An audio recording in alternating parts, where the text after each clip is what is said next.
আসসালামু আলাইকুম। পাকিস্তানের বিপক্ষে প্রথম ওয়ানডে ম্যাচটি খেলতে আগামীকালকে মিরপুর শেরেবাংলা ক্রিকেট স্টেডিয়ামে মাঠে নামতে যাচ্ছে বাংলাদেশ। দীর্ঘ ৭-৮ মাস পর ওয়ানডে ম্যাচ খেলতে মাঠে নামতে যাচ্ছে টাইগার বাহিনী। ২০২৭ ওয়ানডে বিশ্বকাপে কোয়ালিফাই করতে সরাসরি বিশ্বকাপ খেলার অংশগ্রহণ করতে পাকিস্তানের বিপক্ষে ৩ ম্যাচ ওয়ানডে সিরিজ আয়োজন করেছে বাংলাদেশ এবং পাকিস্তান ক্রিকেট বোর্ড। বাংলাদেশের এই ৩টি ওয়ানডে ম্যাচ ৩টির মধ্যে অন্তত ২টি জিততে হবে। ২টি ম্যাচ যদি বাংলাদেশ জিতে তাহলে পয়েন্ট টেবিলের ৯ নম্বরে উঠে আসবে। সেক্ষেত্রে বাংলাদেশ সরাসরি বিশ্বকাপ খেলার অংশগ্রহণ করতে পারে। যদিও বাংলাদেশের হাতে এখনো সময় আছে বা কয়েকটা সিরিজ আছে, রিসেন্টলি পাকিস্তান সিরিজটা খেলবে, এরপরে নিউজিল্যান্ড সিরিজ আছে। তো পাকিস্তান সিরিজটা বাংলাদেশের জন্য খুবই গুরুত্বপূর্ণ। আগামীকালকে প্রথম ওয়ানডেতে মাঠে নামবে বাংলাদেশ পাকিস্তানের বিপক্ষে।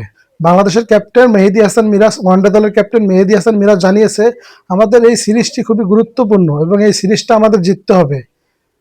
যদি সম্ভব হয় তাহলে আমরা ৩-০-তে পাকিস্তানকে হারিয়ে দেব। আমাদের মাঠ আমরা জানি আমাদের কিভাবে খেলতে হয়। প্রেস কনফারেন্সে মেহেদী হাসান মিরাজ এই কথাটি জানিয়েছে সাংবাদিকদের।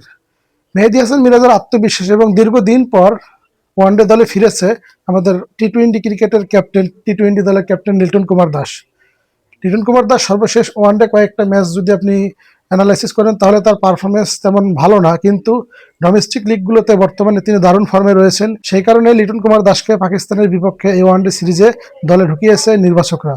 একজন সিনিয়র ক্রিকেটার হিসেবে লিটন কুমার দাস খুবই দরকার এবং লিটন কুমার দাস ওপেনিংয়ে না, তিনি মিডল অর্ডারে খেলবেন। ৫ এবং ৪-৫, ৫-এর দিকে খেলবেন। ৫ নম্বর পজিশনে খেলার সম্ভাবনাটা বেশি, কারণ ৪ নম্বরে তাওহিদ হৃদয় খেলবেন। পাকিস্তানের বিপক্ষে বাংলাদেশের প্রথম ম্যাচটা যেমন গুরুত্বপূর্ণ, তেমনই গুরুত্বপূর্ণ এই সিরিজটিও।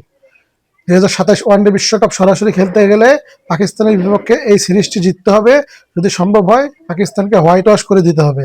পাকিস্তানের হেড কোচ জানিয়েছে বাংলাদেশের মাটিতে বাংলাদেশ খুবই ফেভারিট এবং পাকিস্তানের যে ক্যাপ্টেন শাহিন শাহ আফ্রিদিও জানিয়েছে বাংলাদেশের মাটিতে, বিশেষ করে মিরপুরে, বাংলাদেশ খুবই শক্তিশালী একটা দল, বাংলাদেশকে হারানো অসম্ভব বলে বলেছেন পাকিস্তানের বর্তমান যে ক্যাপ্টেন শাহিন শাহ আফ্রিদি। বাংলাদেশ কেমন করবে মেহেদী মিরাজের অধীনে পাকিস্তানের বিপক্ষে ওয়ানডে সিরিজটি, এটাই দেখার আশা। আগামীকালকে প্রথম ওয়ানডে ম্যাচটি খেলতে মাঠে নামবে মিরপুর ক্রিকেট স্টেডিয়ামে। এই ম্যাচটি ঘুরে চরম উত্তেজনা, কারণ দীর্ঘদিন ধরে বাংলাদেশ ইন্টারন্যাশনাল ম্যাচ খেলে না। রিসেন্টলি টি-20 বিশ্বকাপটাও বাংলাদেশ খেলেনি। তো অনেকদিন পর বাংলাদেশের ক্রিকেটের সমর্থকরা বাংলাদেশের খেলা দেখতে পেয়ে অনেক আনন্দিত হবে। দীর্ঘদিন পর আমাদের চ্যানেলে নতুন ভিডিও আসতেছে, চ্যানেলটি সাবস্ক্রাইব করে পাশে থাকবেন।